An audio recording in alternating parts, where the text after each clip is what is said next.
Hey guys, Triple B here. We just concluded the third week of the first season of the budget build battle format over on Limitless. So if you're keen to play some single player shenanigans, the format may be for you. Whole idea of it is there's no rule boxes allowed. So EXs, Vs, Radiants, and A-Specs, none of that nonsense. Get it out of here. This is all about the single prize Pokemon. There's also a slight limitation on your deck building as you're only allowed 2 copies of a card with the same name. So this applies to special energies, trainer cards, and your Pokemon. Bit of flexibility with basic Pokemon though. If it evolves into a stage 1, you can have 1 extra copy of the evolution. Into a stage 2, you can have 2 extra copies of the basic, just to help out with consistency in the deck. Hope that makes sense. If you have any questions, feel free to ask in the comments down below. But let's get into the top 8 decks from this week. Oh, in 8th place, we are seeing Mr. Greenpie, who ran Heatran. Well, kind of like a metal box deck. So you've got Heatran that has the ability Incandescent Body. If you hit it, you're gonna get burned. But the attack on there is really what sends us home. Steel Burst does a multiplier of 50. You're gonna discard every single steel energy that's attached to this Pokemon and do 50 damage for each card you discard in this way. So if you're able to do the attack, you need at least 3 steel energy on there. You're doing 150 minimum. And you can obviously ramp that up higher if you need to. In the format, we do see some pretty hefty guys like Torterra and Okidogi can get up to around, I think, 330 HP. So having an attacker that can potentially scale up to that point and one-shot them, it's definitely a threat.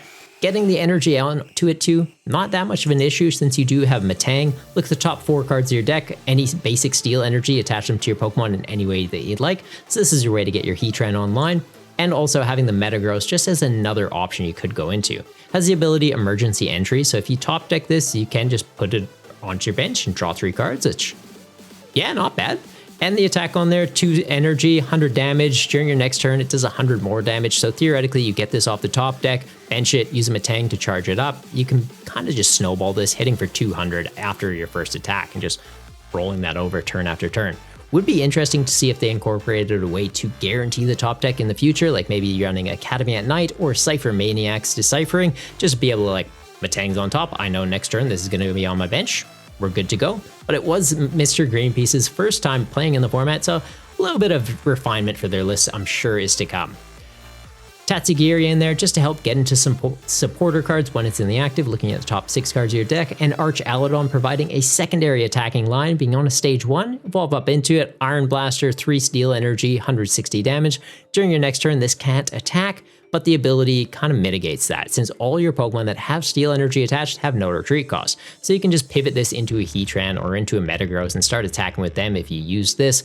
And it also means you could be chucking a steel energy on a Tatsugiri to give it free retreat for that. Just like, hey, I need a supporter for turn, pop this in the active after something gets knocked out, retreat it for free because Arch Aladon's in play. It's kind of like just turning steel energy into rescue board. So honestly, love that. The trainer cards in here, a little bit different than we normally see, so I'm not going to dive too much into them because I think there's a bit of tweaking to come. Giovanni's Charisma as an example, Energy Sticker, these are ones that I get the concept. They're kind of going as a way to get more energy out onto the Heatran, but at the trade-off of not really having draw supporters. They only have 1 copy of Biono and nothing else to draw them cards. Boss's Orders for some Gust, and then Arven as a way to find them some tools and items, so it's an interesting list. They made it to top 8, so I can't really knock it. It's obviously got proven results, but there is some room for improvement there. Mr. Greenpeace, definitely keen to see what you cook up for next week, though. In 2nd place, we have Xfactor running Wugtrio Mill, living that Wug life.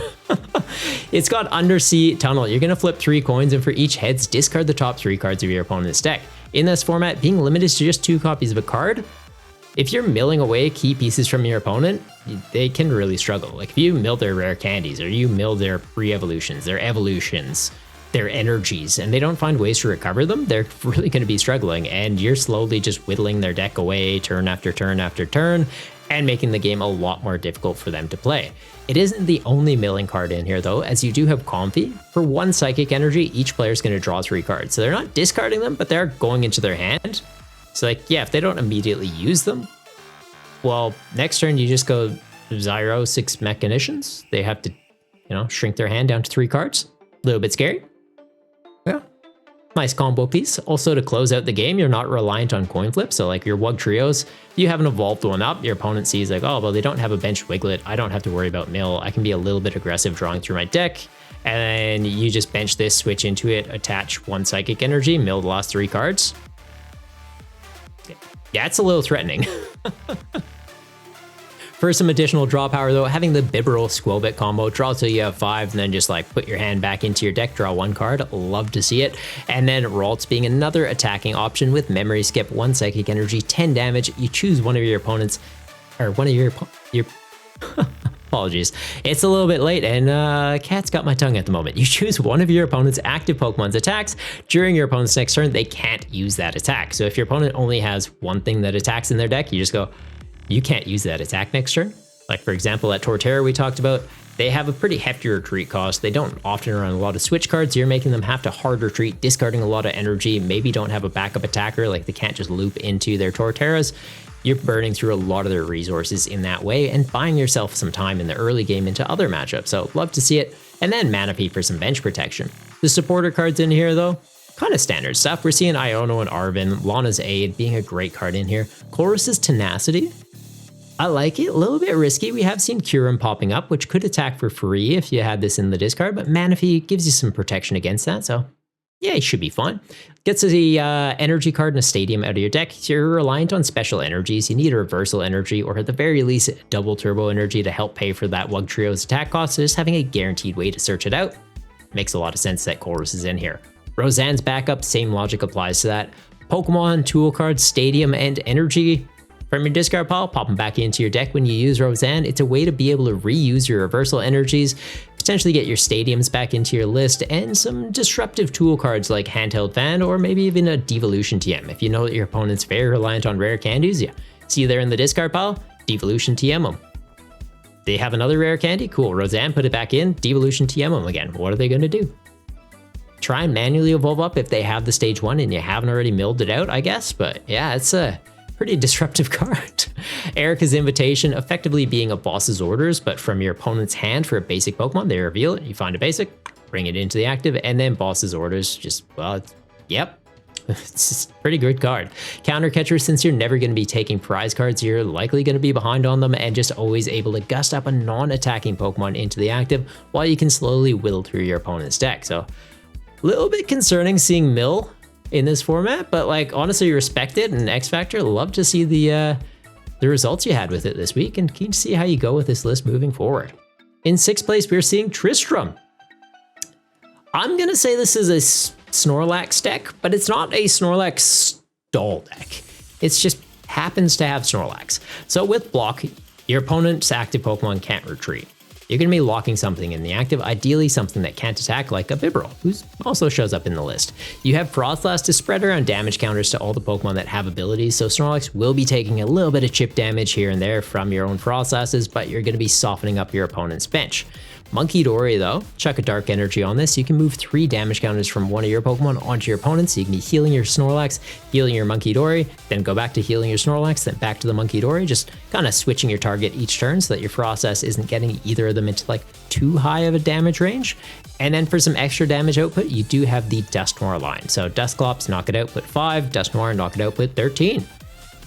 So you're kind of just, you see your opponent setting up key attackers, go a little bit aggressive with Dusknoir or Dusclops to take them out before they get online, and then everything else slowly gets taken down by Froslass, Monkey Dory, and Snorlax is making it so they can never get into an attacking Pokemon if they ever bench something that can't attack.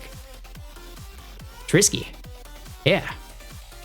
This list scares me. Genuinely. Tristram, like, this is some solid cooking. You scared me with this. The rest of the cards I feel like we have kind of covered already earlier in here though, so I'm sure you can piece together the rest of the deck.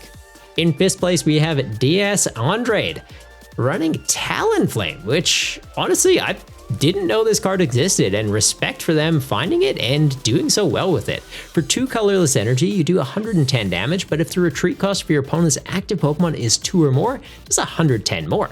So effectively, you could get up to 220. Not a bad number. Being 2 energy though means you can use DTE. Even with a DTE, you're still hitting for 200, which is enough to take out most things in the format. Except for like those really bulked up big guys, right? Like the Okidogi and the Torterras with capes on them and stuff. A little bit threatening. Maybe consider chucking in a Lost Vacuum, so if you do run into one of those, you just get rid of the vacuum and then delete them, but other than that, I don't think you'd really be struggling with Talon Flame here. Toxicroak being another attacking option in there, clean hit, 90 base damage, but if your opponent's active is an evolution, does 90 more. Little bit of an expensive attack cost though, so you need a fighting energy and the DTE to get there. Likely want to be prioritizing the DTEs for your Talon Flame though, so it's kind of a trade-off for that. And we aren't seeing Roseanne's back up in here as a way to recur the DTE. So I feel like Talon Flame more often than not is going to be what you're charging up with the DTE or trying to manually charge it up with those fighting. We got 8 in here, 2 DTE, so like, yeah, paying 2 attack costs is not too bad. A way to get some additional energy out though wouldn't be a bad shout, like maybe something like Crispin, or I guess potentially like Gutsy Pickaxe could get your Toxicroaks. I don't think it hits the Talon Flames though. That would be kind of like the only suggestions I'd have for this list. I like it though, honestly, it's pretty cooked. The other thing with the Talon Flame, the fact that you need your opponent's retreat cost to be 2 or more. Most evolutions, they've got 2 retreat cost or more, so you're not really going to be struggling. For the basic guys though, you've got Calamitous Wasteland. The retreat cost of each basic non-fighting Pokemon's 1 more, so something like a Comfey, all of a sudden it's got true retreat, you're hitting it for 200. Even with the DT, if you're doing the 110, goes down to 90, you're still knocking it out, but like something like Cramorant, I guess, would have been a better call out. It's got 110. If you're reducing your damage down to 90 with the DT, you do need a way to boost up its retreat cost to be able to one-shot it. The other way you have to manipulate retreat cost is Gravity Gemstone. As long as the Pokemon this is attached to is in the active, the retreat of both active is 1 more. So something with 1 retreat goes up to 2, something with 2 goes up to 3. You can theoretically just be like locking really heavy guys in the active spot unless they have a way to like switch.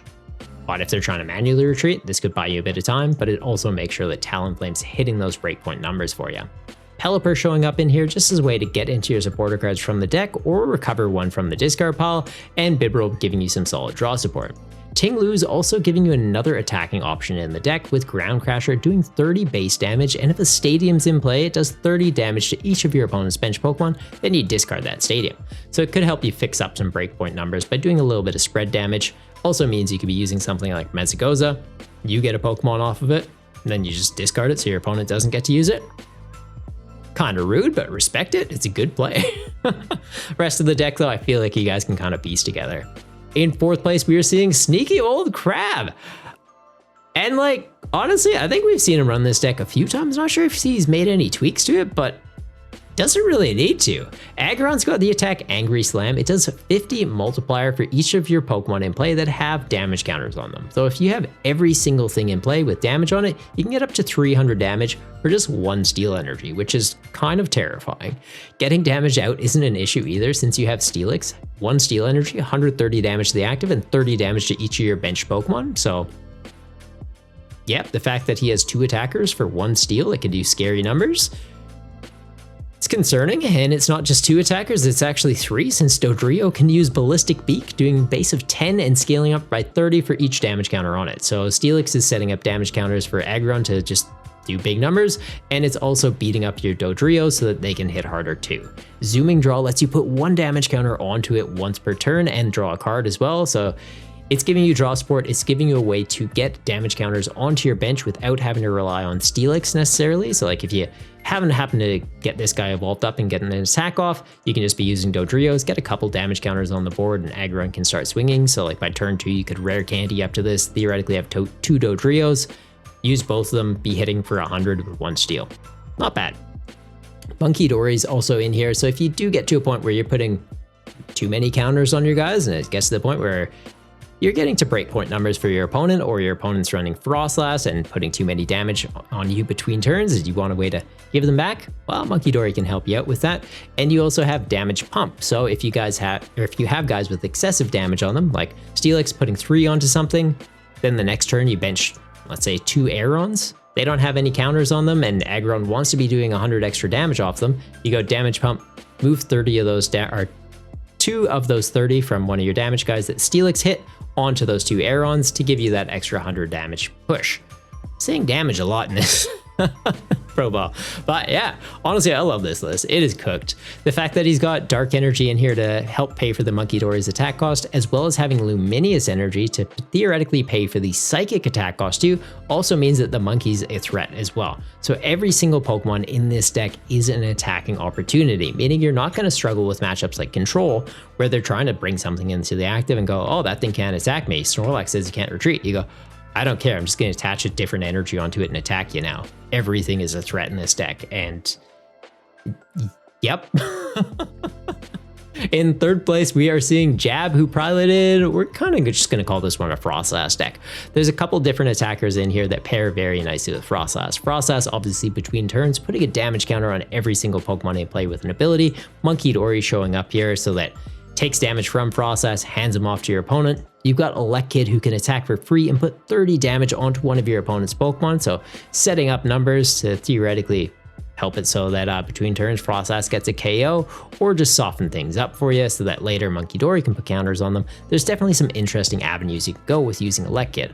Also, having Free Retreat makes it a great option to go into as a pivot Pokemon. Other attackers in here though, you've got Spinda, 1 colorless energy. You can do 10 damage to each of your opponent's Pokemon in play, so great spread attacker, and you also confuse your opponent's active Pokemon. So it makes it so they have to flip a coin. If they can't evolve through it, it means they're either hitting themselves potentially or having to burn resources like switch or manually retreating, losing energy in play to get into a different attacker. So Spinda's a kind of crazy card, and for 1 energy on a basic Pokemon, having spread and confuse, yeah, I like it. Yveltal pairing amazingly with the Spinda, the Froslass, Elekid, and Monkey Dory, since Corrosive Winds puts 2 damage counters on each of your opponent's Pokemon in play that are already damaged. A little bit threatening. The fact that it's counters too, not direct damage, means it does get past Manif, but because you're a basic Pokemon putting counters out, it doesn't get past Jirachi. Both those cards though get a little bit situational in decks, so we've seen a lot of people that have kind of leaned away from including Manif and Jirachi because spread doesn't show up for a bit, people cut Manif, then all of a sudden spread comes back, people want to put Manif back in, but can they also include Jirachi? Maybe not. Yveltal gets a little bit scary. So yeah, definitely an interesting inclusion to have in the deck, and the fact that it attacks for a dark energy means that the energy you're using for Monkey Dory can also be used for this, and your Spinda, so you're in a pretty good spot with that. Other than that though, I feel like that's mostly it. Mawile with Tempting Traps, you could just be locking something in the active spot, kind of providing that like pseudo Snorlax effect where it's like, oh, your opponent's active Pokemon can't retreat. Being on an attack's effect though, they can evolve to get through this, they can use switch cards to get through this, but the secondary bit on here is it also makes it so your opponent takes 90 more damage from attacks the following turn. So you could lock something in the active, then theoretically go into Spinda, hit them for 100. Concerning. Or even Elekid to the active, and you'd technically be doing 120 as long as you're hitting the active Pokemon, since this effect only applies to the active. Cleffa being in here as another free retreat option that does have Grasping Draw as a great way to give you early game draw support. Rest of the list though I feel like is pretty standard stuff. Eerie showing up as a way to provide a bit of disruption, discarding item cards from your opponent's hand, Crushing Hammer for some disruption, and even Gravity Gemstone in here for some added disruption. So yeah, interesting list, Jab, and congrats making it to the top 4. In second place, we had Neji, who ran, we're, I guess, also calling this a Snorlax deck. They're kind of just using Monkey Dories, manipulate damage counters around with Froslass, Snorlax is locking you in the active, Spinda to do some spread, Cleffa also showing up as a free retreater that gives you some draw support, and then to Dunsparce as a way to give you some draw power. It has an ability, so Froslass will be damaging it, meaning that Monkey Dory can hand off those counters, and then you also have runaway draw, so at any point you can just bounce it back into your deck and straight draw into 3 cards. Supporter cards, for the most part, just pretty standard things. We're seeing Clavel though showing up. Search your deck for 3 basic Pokemon with 120 or less HP and pop them into your hand. So it's a great way just to find all of your basics. I think the only thing in here it isn't getting is Snorlax, who's got 150. Monkey Dory though having 110. You can get 2 of these off Clavel. Yeah, I like that.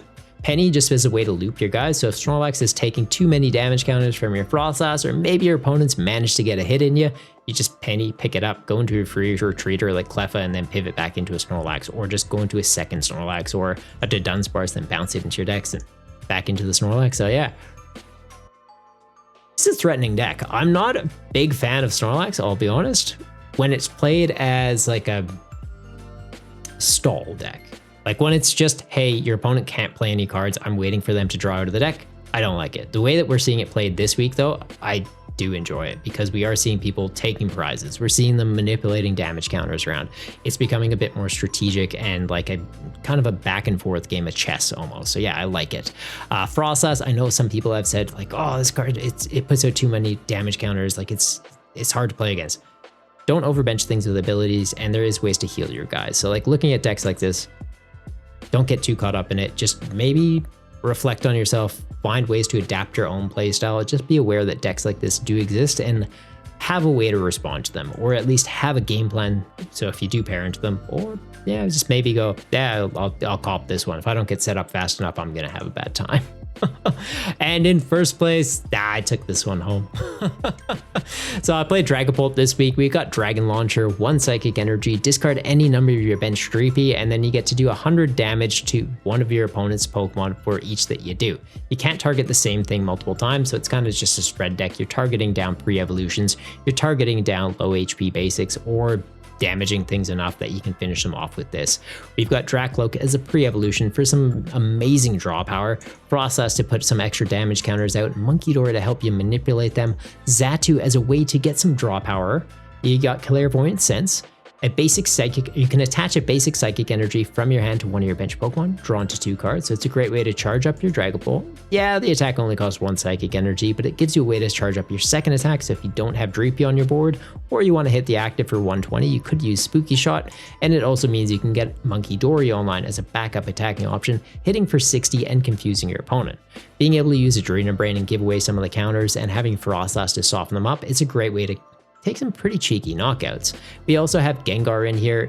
If it's in the discard pile, you can get it back, put it onto the bench, takes 3 damage when you do it, meaning that as early as turn 1, we could theoretically get this in the discard pile, have a Dark Energy on Munkidora, give away those damage counters to an opponent, and start setting up some numbers, or take out baby Pokemon like the Clefas and Eleckids we've seen running around. So yeah, it's an interesting one. The attack on there too, we can use it since we are on Psychic Energy. Screaming Circle is going to put 2 damage counters onto your opponent's active Pokemon for each of their bench guys in play. So it gets up to 100. It's not a massive number, but a Pokemon that we can easily get onto our bench and go into and attack for 100 with 1 energy. Not a bad shout, since we do have those extra guys out like the Munkidoras and the Froslass to help fix up our numbers. The rest of the deck, I feel like it's pretty straightforward. Our typical draw supporters sitting in here. Arazu and Lana, amazing stable cards for the format. Tulip, a great kind of basically just better Lana. If you're running Psychic decks, getting 4 cards from your discard pile of Psychic and Psychic Pokemon and Energy instead of just 3 Pokemon and Basic Energy. It's like one more thing, but only one type. And then yeah, I feel like the rest of the deck kind of speaks for itself. Obviously, Manif is a bit of a block for this deck. You put it out, I can't really hit your bench, but if I get to a point where I'm behind on prizes ever, I can counter catcher, or I can boss it into the active, I can knock out Manif directly. We have Lost City. It's not coming back. You're only running 1 copy of Manif. Yep. It's gonna snowball from there if I can just start attacking your bench after that. We do also have Canceling Clone, so theoretically you boss Manif into the active, Canceling Clone it, use Lost City. I'm taking out that Manif and 2 things off your bench, so yeah, it's pretty threatening. Love to hear what you think of the list, and yeah, what you're cooking up for next week's tournament. So if you are keen to play in the format though, we have people always looking for matches in the Discord, so feel free to join. There'll be a link in the description, and if you want to participate in next week's tournament, there's a link for that in the description down below too. Till next time though, stay golden, you Goombas.